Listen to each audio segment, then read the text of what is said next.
Olá pessoal, hoje eu queria fazer uma análise com vocês, não de uma obra ou de um autor específico, mas de parte da história da literatura no Brasil. Fazer uma relação entre os momentos literários e os núcleos urbanos. A gente sabe que historicamente o Brasil é muito mais ligado ao campo, né, de uma aristocracia agrária, mas interessantemente as escolas literárias acabam se adaptando ou se desenvolvendo muito mais nos núcleos urbanos. Por exemplo, a principal cidade do Brasil, né, no século XVII, Salvador, acaba sendo a principal cidade explorada pelo barroco brasileiro no Gregório de Matos, que vai escrever vários poemas criticando o governo ou mesmo a sociedade de Salvador.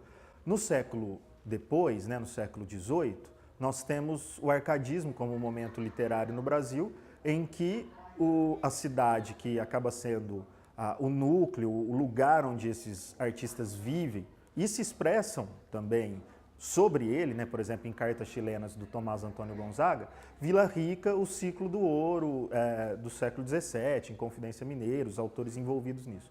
Mas eu queria chegar na próxima cidade, né, ou na próxima região que envolve a literatura ali, que é o Rio de Janeiro.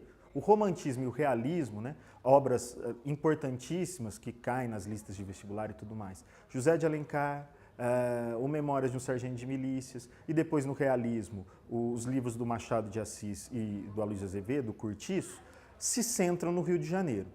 Bom, essa relação do Rio de Janeiro como uma metáfora, como uma representação do povo brasileiro, ela toma boa parte do romantismo e a expressão do realismo todo. Vejam que o romantismo é dividido entre romances urbanos, por exemplo, em José de Alencar, que se passam no Rio de Janeiro, e romances regionais que se passam no resto do Brasil. É como se no romantismo a gente enxergasse o Rio de Janeiro e o resto do Brasil como as duas divisões que o Brasil é possível de ter, né? Bom, isso até hoje, e o cinema também expressa essa espécie de metáfora, né? Se a gente for acompanhar os filmes brasileiros, que têm uma crítica social muito forte, a gente vai enxergar o renascimento dos filmes após 1996 e o cinema novo, né? Anselmo Duarte, Glauber Rocha, Nelson Pereira dos Santos. Esses cineastas falavam muito do Nordeste brasileiro, do sertão brasileiro, como representação dessa desigualdade social gritante, né? Adaptando obras da literatura que também falavam desse sertão, como Vidas Secas ou O Pagador de Promessas. Mas o ressurgimento do cinema tem 3 filmes que retratam muito bem isso. O Central do Brasil, o Cidade de Deus e o Tropa de Elite, né? Por que será que a cultura, se a gente retomar a literatura do Machado de Assis e do Aloysio de Azevedo, centra-se tanto no Rio de Janeiro? Não só por ser uma cidade muito importante, capital no Brasil naquela época, mas por, de algum modo, ali ser a representação de nossos grandes problemas, sobretudo a desigualdade social. A desigualdade social que sempre assolou o Brasil, por vários motivos, está sempre representado na literatura e no cinema como se fosse um problema que a gente tivesse que resolver ou expurgar, né?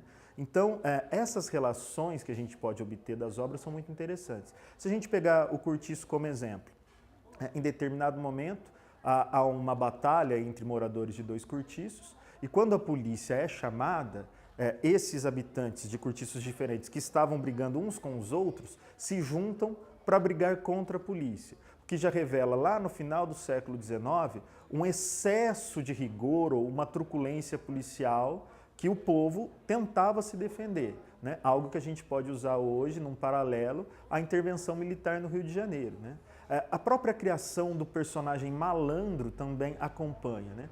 Enquanto o malandro carioca, que, segundo Antônio Cândido, surge no Memórias de um Sargento de Milícias e passa por obras, por exemplo, do Chico Buarque, como a Ópera do Malandro, outras obras que romantizam esse tipo de personagem que vive ao sabor da sorte, né, tentando ganhar o pão de cada dia de acordo com as suas circunstâncias e as suas oportunidades, perde o glamour no século XXI e isso é representado no talvez o principal filme do cinema brasileiro, que é o Cidade de Deus, né? Em que na formação daquele bairro ainda se tinha aquele malandro, né?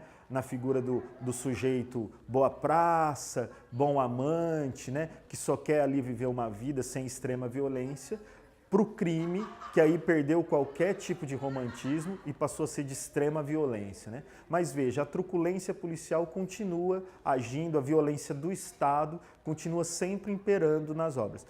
Então a proposta é, sem número de obras, que vocês tentem enxergar essas relações não improváveis, mas inusitadas entre a região onde a coisa acontece e os acontecimentos que parecem que se repetem ainda hoje, né? Tornando assim linhas de força da cultura brasileira que estão ali sutilmente colocadas em obras literárias e do cinema. Valeu, pessoal.